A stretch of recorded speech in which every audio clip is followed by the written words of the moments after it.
look at the left, you can see the mirror hanging on the wall that we still have today. Like, it's not like the Gaiety where you have booths. It's actually a much bigger, it's like 690 capacity in the theatre. You had soft cushion seats and then hard benches, so you didn't have the same level of posh people and people with their own private booths. You had two kind of tiers of seating, which made it more accessible to ordinary people too. And then the third picture is a picture taken just after the fire. Now, we're really lucky to have that picture because if you're trying to salvage things after a fire in the 1950s, you're probably not thinking about taking photographs. Nowadays we might take photographs, but in the 1950s, I suppose when the smoke was billowing out, people started to take paintings and costumes, and then the fire brigade came in. So the biggest problem with salvage was everything was wet.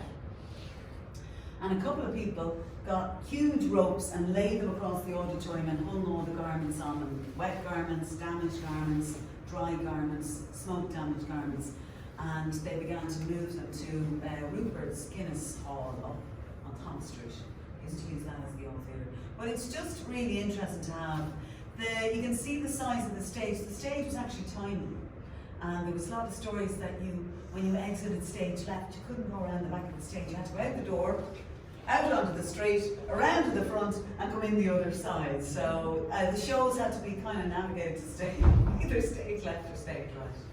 And then the last picture is of the Queen's Theatre, which was across the river near Pier Street there, just like it was a beautiful big old theatre. It used to be a music hall. And the Abbey, they had a short spell in the Guinness Theatre and then they moved there for about 15 years. Stephen Ray, does anyone know Stephen Ray, a brilliant Irish actor?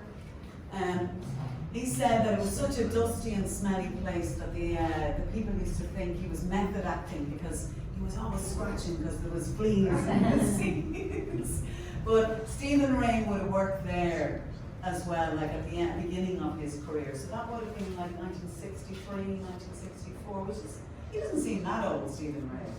But they did a lot of interviews with people. You can listen to them on our website, maybe nice.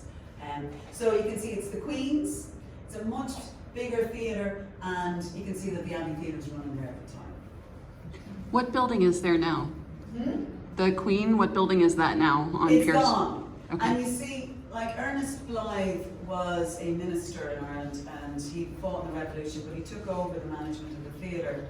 And when the Abbey got burnt down, he really wanted money to be raised to build a new theatre. So they kind of let that theatre go. They should have restored it. But if they restored that, they wouldn't have had enough money to build the Abbey. So I think people were sad in the end that they let it go, but they leveled it, sadly.